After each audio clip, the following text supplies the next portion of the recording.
그들이 전에 맹인이었던 사람을 데리고 바리새인들에게 갔더라. 예수께서 진흙을 이겨 눈을 뜨게 하신 날은 안식일이라.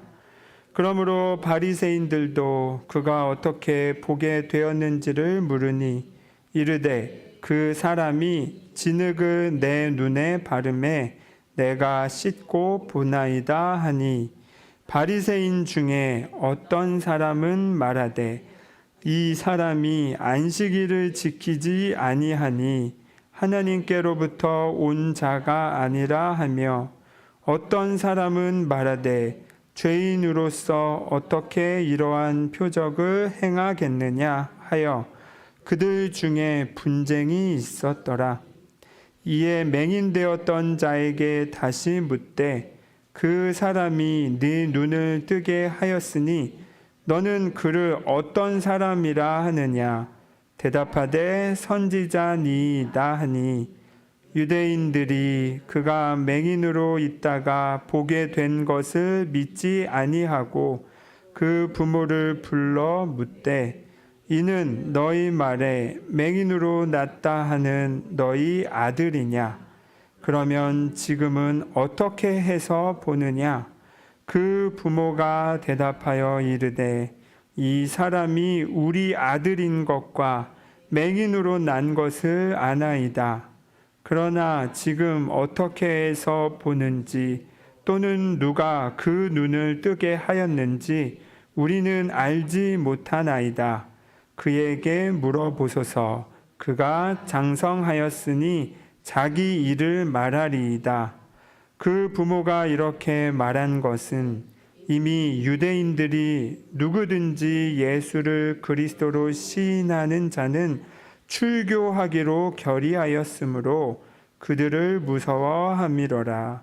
이러므로 그 부모가 말하기를 그가 장성하였으니 그에게 물어보소서 하였더라. 이에 그들이 맹인이었던 사람을 두 번째 불러 이르되 너는 하나님께 영광을 돌리라. 우리는 이 사람이 죄인인 줄 아노라. 대답하되 그가 죄인인지 내가 알지 못하나 한 가지 아는 것은 내가 맹인으로 있다가 지금 보는 그것이니이다. 아멘.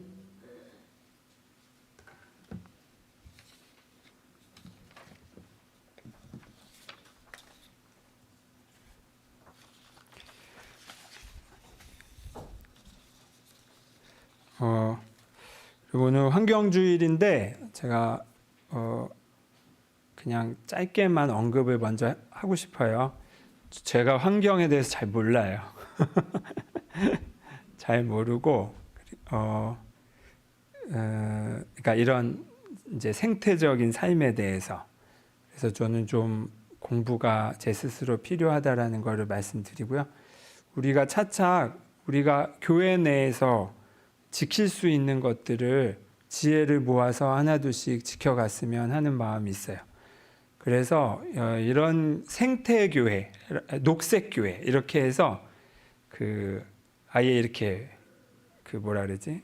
제목을 붙이는 교회 운동이 있어요.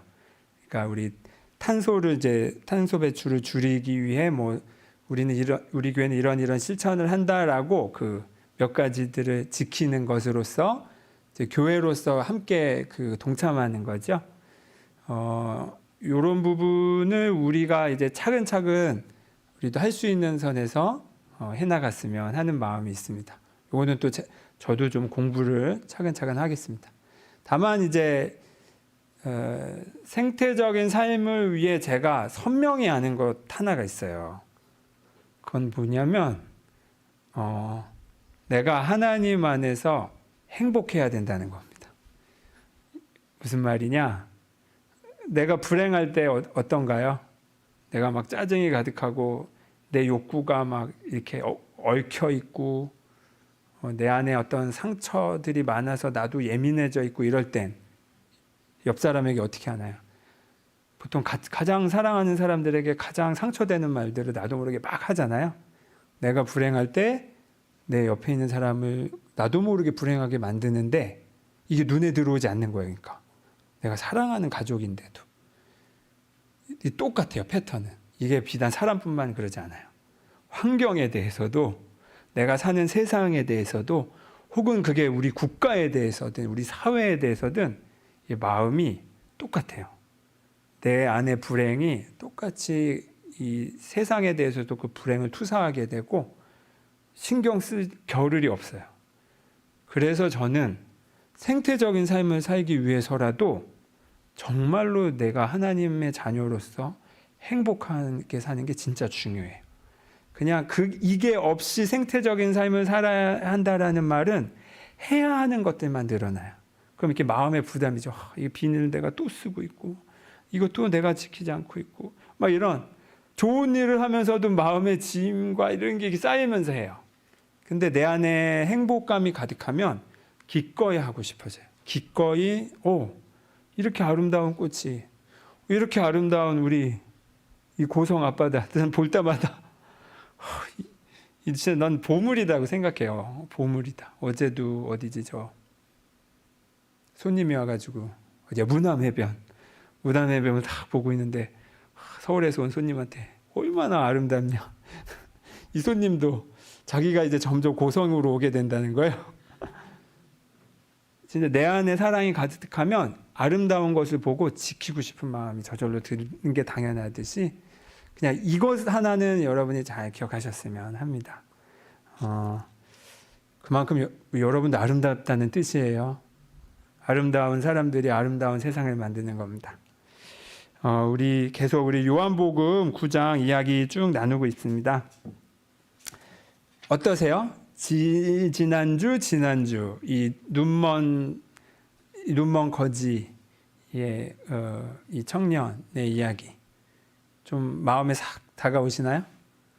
네, 저 혼자만 좋아서 이렇게 떠드는 건 아니겠죠? 오늘도 제가 이렇게 꼭 나누고 싶은 이야기인데요. 먼저 이렇게 짧게 복습하면 우리 1절에서 3절 뭐였냐면 눈먼 거지를 앞에 두고 두 가지 시선이 있었다. 제자들은 죄의 결과로 저렇게 눈이 먼 걸 거야 라고 전제하는 요 눈은 죽이는 눈이라고 그랬죠. 항상 뭔가 잘못을 찾고 누가 잘못했냐로 찾고 그 탓할 거를 찾아야만 상황이 시원하게 종료되는, 누가 실수를 해도 누구 잘못이야, 우린 이렇게 먼저 찾는 마음의 습관들, 이게 보통 사람들의 습관이라는 거죠. 왜냐하면 내가 그런 취급을 당하다 보니까 나도 남들을 그렇게 취급하는 거예요. 탓하는 식으로. 하지만 이거와 다르게 예수님의 시각은 어땠나요? 아니야, 저 사람이 저렇게 나면서부터 눈이 멀 거는 하나님이 그를 통해 하실 일이 있으셔서 그런 거야. 이렇게 다른 시각. 예수님의 이 시각은 살리는 눈이다 라고 말씀드렸어요. 또 지난주에는 설교 제목이 그거였죠. 그냥 그대로 나, 이렇게 했어요. 그냥 그대로 나. 사람들이 이 눈먼 거린을, 이 청년을 있는 그대로 봐주지 않았다 그랬죠. 우리 동네 거지가 말이야, 그냥 무시하면서 살았던 거지가 버젓이 이렇게 눈 뜨고 다니니까 막 설왕설래, 내가 아는 그 거지가 맞니 아니네 이러는 거죠. 그리고 사람들은 다 자기 편견대로, 선입견대로 늘 그래왔던 그 눈먼 청년, 눈먼 거지 이렇게 보고만 있었는데, 거기다 대고 이 눈먼 사람이 뭐라고 대답하나요? 나는 나다, 이렇게 대답해요. 나는 당신이 알고 있던 그 사람이다가 아니에요. 성경에는 나는 그다라고 돼 있지만 원어, 그러니까 한글로는 원어로 보면 나는 나다예요. 나는 나다.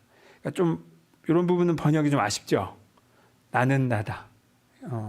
이렇게 또 예수님의 입으로도 요한복음 다른 부분에서 나는 나다라고 하는 부분이 있어요. 근데 그 부분조차도 우리 한글 번역이 나는 그단가로 이렇게 좀 되어 있어요. 여러분 찾아서 나는 나다로 다 바꾸세요. 자, 요거 하나님의 자녀로서의 나의 원래 정체성, 나의 가치를 내가 오랫동안 잊어서 이게 본래 난지도 모르고 그냥 잊고 살다가 비로소 예수님을 만나서 진짜 내가 누구인지를 되찾았을 때의 고백, 그게 바로 나는 나다예요. 이 나가 어디에서 왔나요? 하나님으로부터 왔잖아요. 그래서 실로암, 보냄을 받았다. 실로암 못에 가서 씻어라 라고 하는 건 나는 나다라는 나라는 존재가 하나님으로부터 보냄을 받았다라는 겁니다. 그리고 진흙을 이렇게 개어서 눈에 싹 발라준 거는 마치 이게 진짜 그런 뜻인지는 모르겠지만 저에게는 이게 어떻게 다가오냐면 그동안 내 눈을 가렸던 눈뜬 이렇게 육신의 시력은 뭐 2.0일지언정 이 세상이 나에게 뒤집어 씌운 선입견, 고정관념, 편견들 그거 그대로 내 눈을 가려서 나도 그렇게 세상을 보고 있던 그 눈먼 청년에게 예수님이 지우개로 싹 이렇게 지워주신 거 아닐까. 그리고 가서 너는 하나님으로부터 보냄 받은 자야 라고 가서 눈을 씻었을 때야 비로소 나구나, 이게 진짜 나였구나, 이런 이야기를 나눴습니다. 자, 오늘 나누고 싶은 이야기는 그 다음 구절들이에요. 먼저 우리 종교학자 중에 라이문도 파니카라는 사람이 있어요. 이 사람이 이 종교, 예를 들면 기독교를 대입하자면 이제 사람들이 내가 그 기독교인이야라고 생각하는 그 이유를 크게 세 가지로 나눴어요. 세 가지로. 뭐냐면 문화로서의 기독교인, 또 두 번째는 종교로서의 기독교인, 세 번째는 뭐라고 표현해야 될까? 체험으로서의 기독교인. 무슨 말이냐? 문화로서의 기독교인이 뭐냐면 그냥 이 기독교가 이 특정 이 뭐라 그래? 기독교인들만의 세상이 아니라 그 나라 자체가 만약에 기독교 국가다. 지금은 이제 그렇진 않지만 과거 유럽이 그랬잖아요. 유럽 자체가 그냥 기독교 국가였잖아요. 그래서 막 정치, 경제, 사회 이 속에 기독교 그냥 정신이 다 들어가 있어요. 근데 이제 대표적인 예로 뭐 독일 같은 경우는 종교세를 걷어요. 그리고 목사가 공무원이에요. 그래서 나라에서 이제 급여를 줘요. 루터교 같은 경우. 그리고 뭐 바티칸은 뭡니까? 아예 바티칸도 별도의 국가인 거 아시죠? 이탈리아의 어느 지방이 아니라 국가예요, 국가. 거기야말로 이제 교황이 정치적인 수장이면서 동시에 종교적인 대표인 거죠. 이런 식의 그냥 모든 문화, 일상적인 모든 문화 자체가 기독교의 그 무엇으로 채워져 있는 거. 어찌 보면 되게 이상적인 상태죠. 근데 한편으로는 또 이렇기도 해요.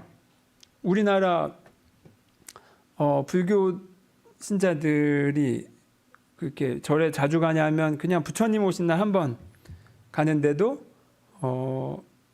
종교 나 불교 이렇게 써요. 이런 것도 문화로서의 기독교인이에요.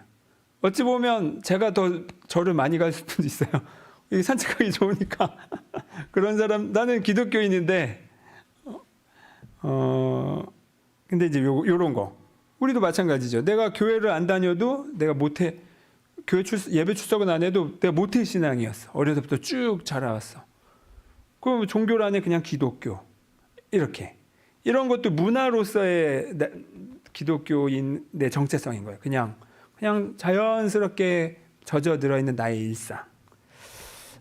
그러면 두 번째, 종교로서의 기독교인이다라는 정체성은 뭐냐? 그러니까 앞에 문화로서의 기독교인은 사실 무슨 내가 그걸 선택했다 이전에 이미 그렇게 살아온 어떤 일상적인 그런 느낌인 거죠. 근데 종교로서의 기독교는 이렇게 특정 교리, 내가 일요일날 저기 법당에 가는 게 아니라 무슨 이슬람 사원에 가는 게 아니라 이렇게 간성제일교회에 왔어. 이것으로 나는 기독교인이야 라고 내 정체성을 찾는 거. 그리고 나는 세례를 받았어. 나는 교리 교육을 받았고 문답을 통해서 무슨 테스트 통과했고 그래서 세례도 받았어. 그래서 나는 성찬식도 해. 이런 식으로 성찬식을 했고 그렇기 때문에 나는 기독교인이야. 이렇게. 이게 우리 대부분의 기독교인들이 갖는 정체성이죠. 다른 종교가 아닌 난 이 종교야 로서의 기독교인.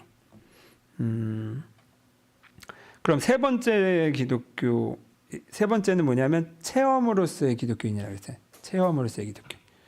혹은 이걸 다르게 표현하면 기독성으로서의 기독교인이라고도 그 책에는 표현이 돼 있는데 이건 좀 어려우니까 그냥 제가 좀 바꿔서 체험으로서의 기독교인. 이건 뭐냐면 그냥 일상에서 그냥 정말 하나님과의 연결감을 수시로 느끼는 거예요.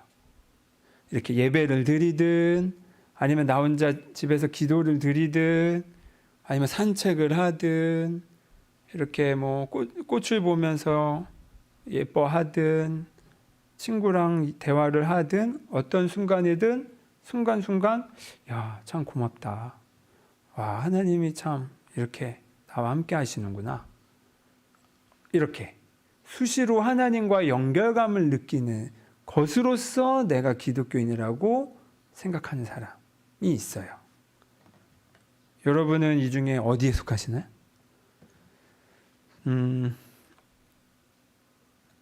모태신앙이고 뭐 만약에 학교를 내가 미션 스쿨을 다녔다. 그러면 그게 문화로서의 기독교인이고 아까 말씀드린 우리 대부분은 또 종교로서의 기독교인이기도 하고 이 셋 중에 뭐 하나만이 아니라 이 세 개가 동시에일 수도 있죠. 두 개가 동시에일 수도 있고 그런데 우리가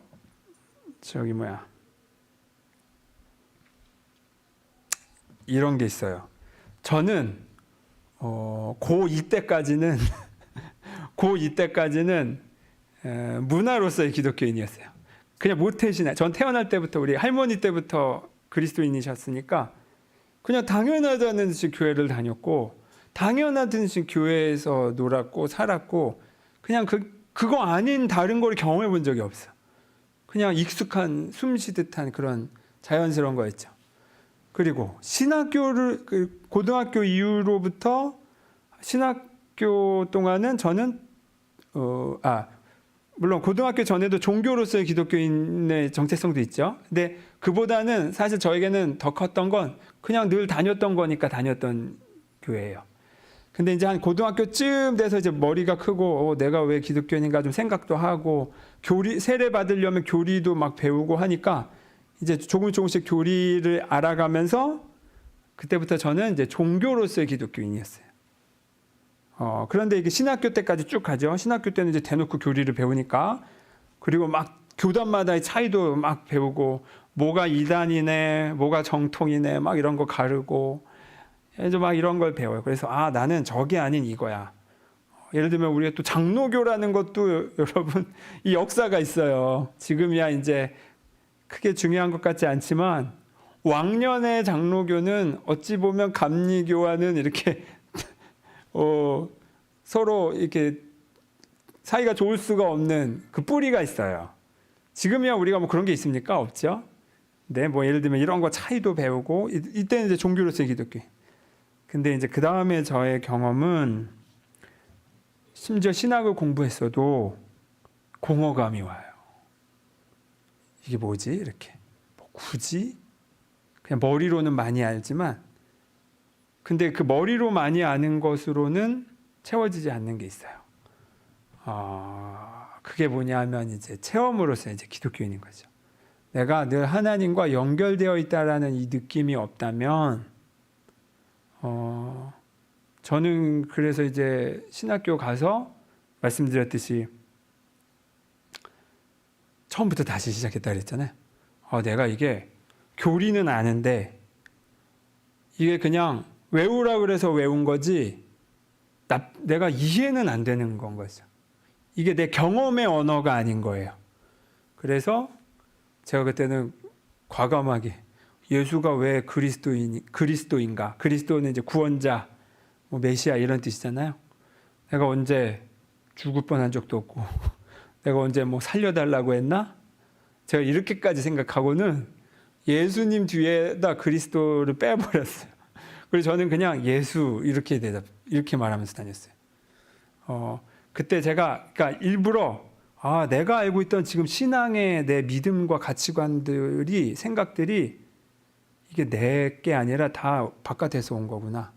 교회에서부터 예수 믿어야 천국 가, 또 예수 믿지 않으면 지옥 가, 하나님 말씀 잘 따라야 복 받아, 이렇게 들은 이야기들이 나의 이렇게 내 신앙이 됐지 내 경험으로 안 건 아닌 거예요. 그 중에 옳은 말도 많았어요. 그런데 옳은 말이라 하더라도 내가 경험한 게 아니면 이게 붙지가 않아요. 마치 여러분 어느 날 화장 안 먹는 날은 이렇게 붕 뜨잖아요. 그렇듯이 이게 마치 뭐 물과 기름처럼 섞이지 않는 때가 있어요. 근데 문제는 뭐냐면 대부분의 기독교인들이 요거를 그냥 어정쩡하게 넘어간다는 거예요. 어정쩡하게. 그냥 마치 내가 계속 믿고 있는 듯이. 근데 이제 저는 이게 너무 이 간극이 너무 크니까 너무 괴로워서 아니, 이거 결단을 해야겠구나 하고 멈추고 일단 다 떼보자. 차고 포고 다 떼보자. 그때 진짜 막 예수님에 대해서 막 난도질을 막 하면서 심지어 그 시기에는 막 예수라는 사람이 이게 역사적 인물이 맞냐 틀리냐 막 이런 책들과 이런 다큐멘터리들이 막 이렇게 유행했던 때였어요. 그리고 그걸 봤더니 굉장히 설득력이 있어. 막 그런 식으로 막 이렇게 난도질을 했는데 그래서 제가 다 버려버렸어요. 제가 그동안 갖고 있던 믿음. 그래서 요런 믿음. 내가 경험으로 하는 게 아니라 남들에게 들어서 하는 믿음을 제가 말씀드렸나? 저희 선생님한테 들었던 건데 이거를 카더라 믿음이라고 이름을 붙여봤어요. 카더라 믿음. 카더라 통신 뭐 이런 말 들어보셨죠? 이게 증명된 게 아니라 이제 누구한테 들은 걸로 그냥 막 떠들고 있는 거 우리 우스갯소리로 카더라 통신이라고 하잖아요. 그거 그대로 빗대어서 카더라 믿음. 내 경험으로 하는 믿음이 아니라 그냥 남들에게서 들은 믿음. 누가 그렇다더라. 이런 믿음. 이런 거는 옳은 내용이라 하더라도 아까 말씀드렸듯이 내 삶에 붙지를 않는다. 그래서 그때 제가 막 부정을 다 했는데 그때 예수님까지도 이제 던져버릴까 하다가 못 던지겠더라고요. 그거는.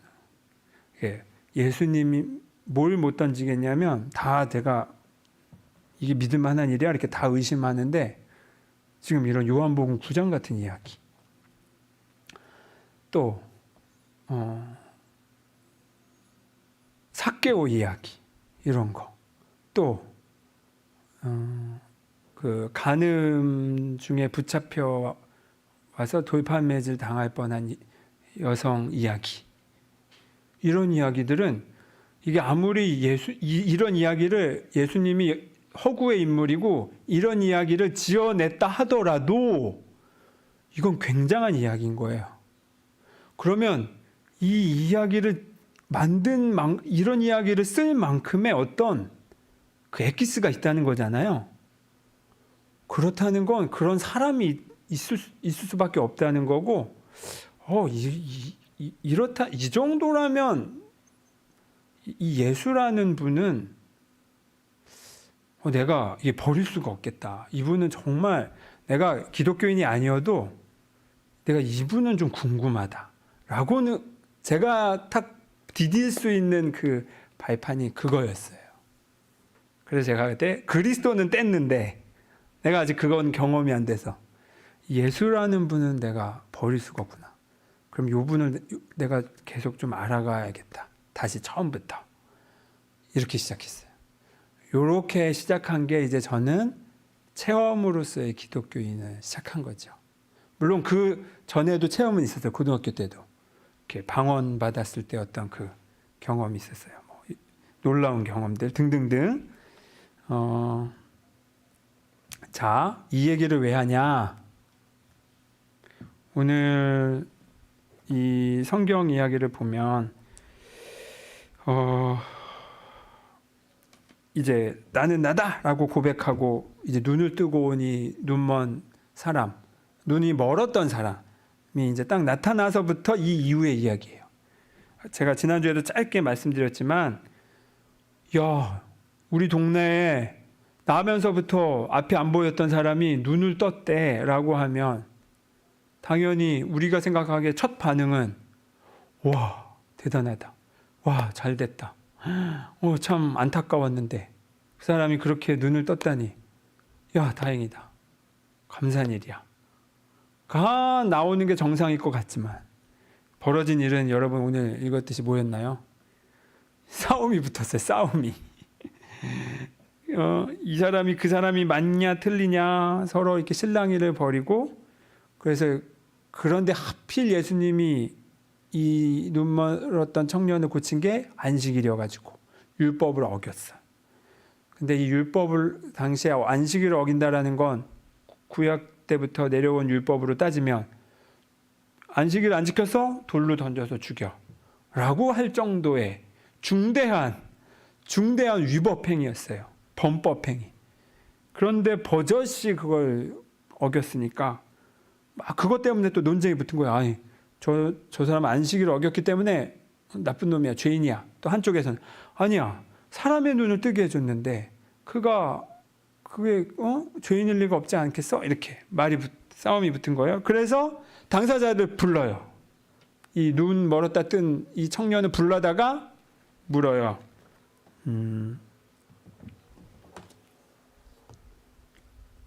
우리 아까 요한복음 9장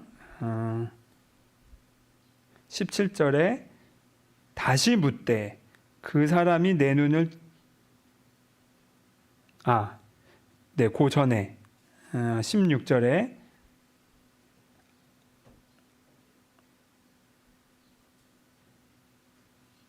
네, 16, 17절 이어서 이제 그 사람을 불러다가 물었죠.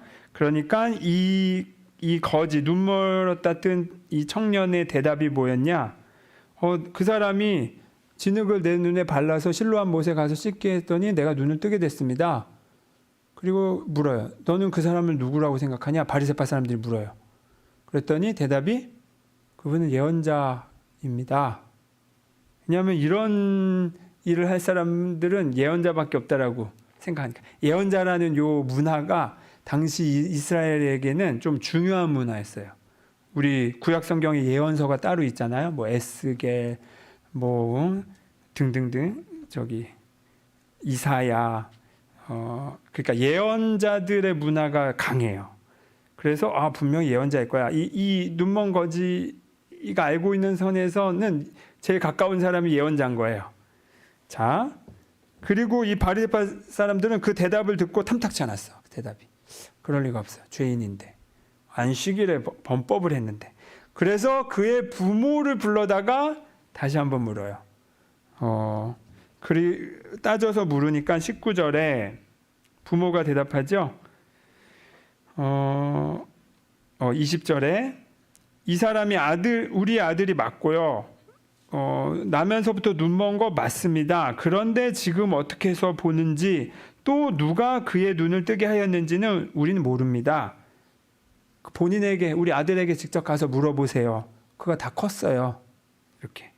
근데 이렇게 대답한 이유가 그 다음에 나오죠. 왜냐하면 그 당시에 누구든지 예수를 그리스도로 시인하는 자는 출교, 유대교로부터 쫓아내기로, 그 당시 회당에서 쫓아내기로 결의를 했다는 거예요. 여러분, 그러면 안 가면 되지 뭐. 너 다른 교회 가면 되지. 라고 하는 시대가 아니에요.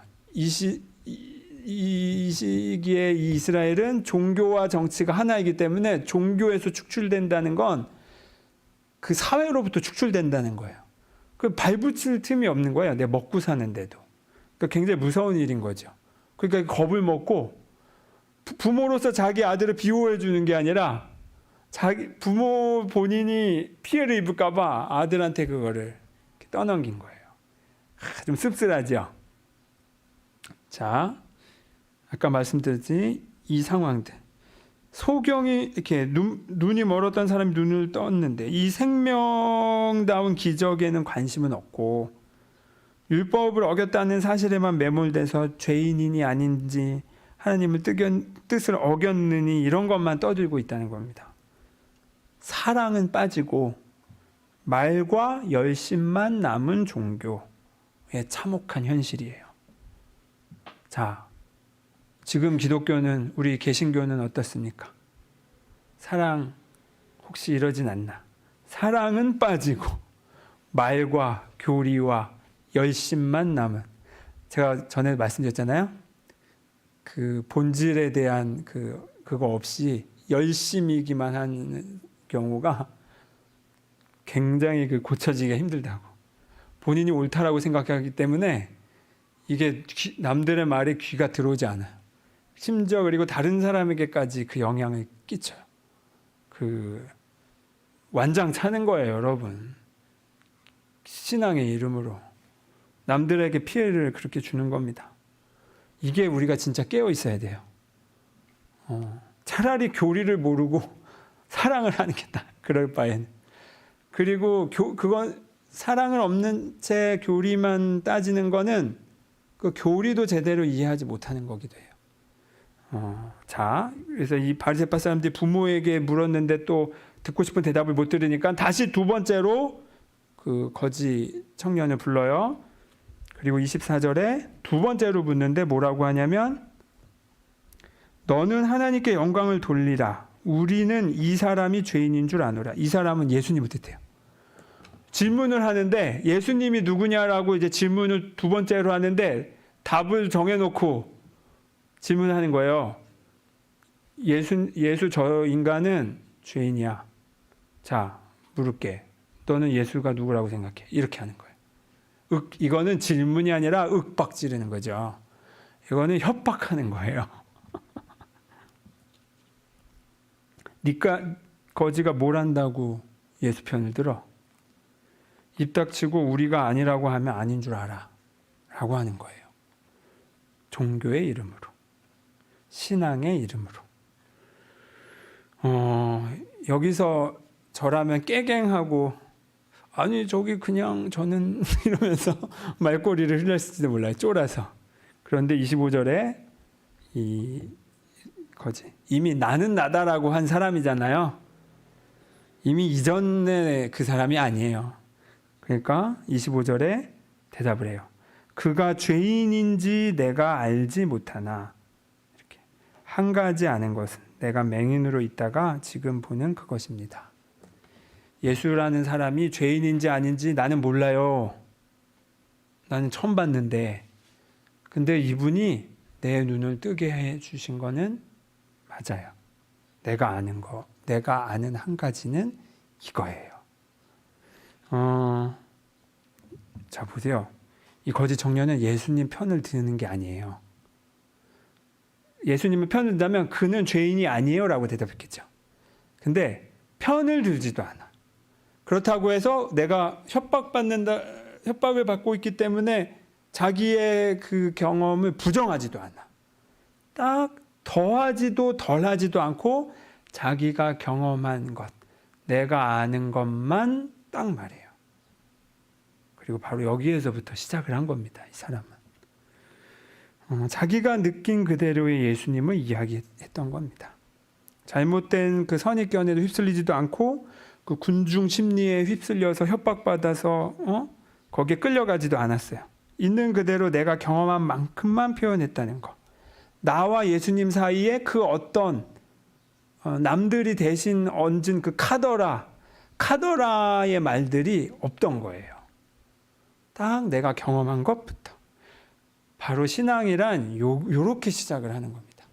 이럴 때 자연스러운 겁니다. 카더라 빼고 내가 아는 한 가지. 이게 내가 아는 한 가지가 그 다음에 뭐가 되겠어요? 내가 아는 두 가지. 내가 아는 세 가지가 되는 거예요. 여러분, 나와 예수님 사이에, 나와 하나님 사이에 그 누구도 나를 대신한 대리자로 두시면 안 돼요. 심지어 목사라고 해서, 저라고 해서 거기에 두시면 안 돼요. 교황이라고 해서 거기에 두시면 안 돼요. 저는 여러분이 하나님과 직접 연결되고 경험하게끔 돕는 일을 하는 촉진자지, 동반자지. 여러분과 같이 가는. 대신 내가 중간 유통업자로 껴서 내 마진 챙기면서 하는 그런 왜곡된 종교 유통업자가 아닙니다. 나를 통하지 않고선 하나님 몰라 라고 말하면 그게 뭡니까? 교주죠, 교주. 그리고 기독교는 대놓고 그런 행세를 한 적이 있어요. 그 천주교와 개신교가 나뉘기 전에. 그리고 그걸 개혁하고자 개신교가 나왔는데 그 뒤로 개신교도 심심치 않게 개신교라고 해놓고도 그런 행세를 하는 성직자들이 아주 왕왕 있어 왔어요. 잘못했습니다. 여러분. 여러분과 하나님 사이엔 그 누구도 대신하지 못한다. 여러분이 직접 내가 아는 한 가지로 시작하셔야 된다. 카더라 믿음은 그거를 존중은 하되 그의 경험일 수 있으니까 존중하되 이것이 나의 경험인지는 다른 문제라는 거. 저는 내가 아는 한 가지가 그래서 너무 소중했어요. 제가 그때 예수님에 대해서 다 부정하고 그런데 예수라는 이 한 사람의 이 아름다운 이야기들은 내가 버릴 수가 없어서 그 아름다운 이야기에서부터 시작한 것들이 그 뒤로 저는 어떻게 됐을까요? 여러분들 만나고 이렇게 떠들고 있잖아요. 말씀을 전하고 있잖아요. 저는 그 뒤로 정말로 너무 깊이 하나님을 만났어요. 많은 경험들을 했어요. 누가 대신 물론 좋은 길 안내자들이 많았어요. 그거는 그분들이 저를 대신해서 대리자 행세를 한 게 아니라 제가 하나님을 만나는 데 있어서 아주 좋은 안내 역할을 해주셨어요. 그리고 저는 그렇게 너무나 소중한 나만의 그 경험으로 여기까지 왔습니다. 여러분, 하나님을 체험한다고 해서 꼭 신비하고 무슨 환상 체험을 한다는 게 절대 아닙니다. 사소하게 하나님과 연결되어 있다라는 이 느낌, 이거면 돼요. 여러분의 일상 속에서 아니면 예배 속에서 누가 뭐라고 하든 하나님이 나와 함께 하시는구나, 임마누엘의 하나님이시구나, 이거를 알 때 여러분 내 뒷배가 있는 거예요. 그러니 이 세상을 사는데 이게 일희일비하지 않아요. 흔들리지 않아요. 두려움이 오더라도 하나님이 나와 함께 하시지, 이 말로 그 상황을 새롭게 내가 용기를 내서 대할 수가 있게 됩니다. 카더라 신앙을 넘어서 내가 아는 한 가지, 여러분의 그 한 가지가 뭔지 저는 궁금해요. 그리고 참 듣고 싶어요.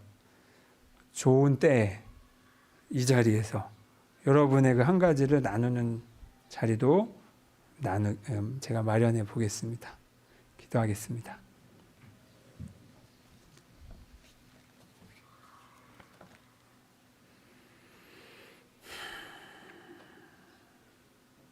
주님,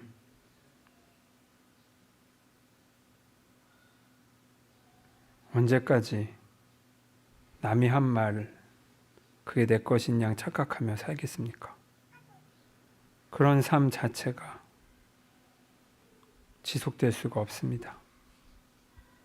주님, 열심히는 살았지만 카더라 신앙으로 살았었던 우리의 모습을 혹시 그런 모습은 있지 않았나 돌아봅니다.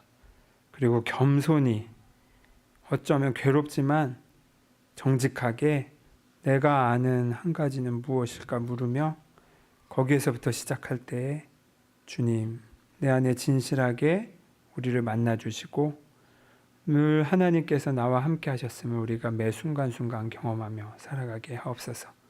그래서 이 한 가지로 내 곁에 있는 사람들에게 이 복음을 전하며 살아가게 하소서. 예수 그리스도의 이름으로 기도드립니다. 아멘.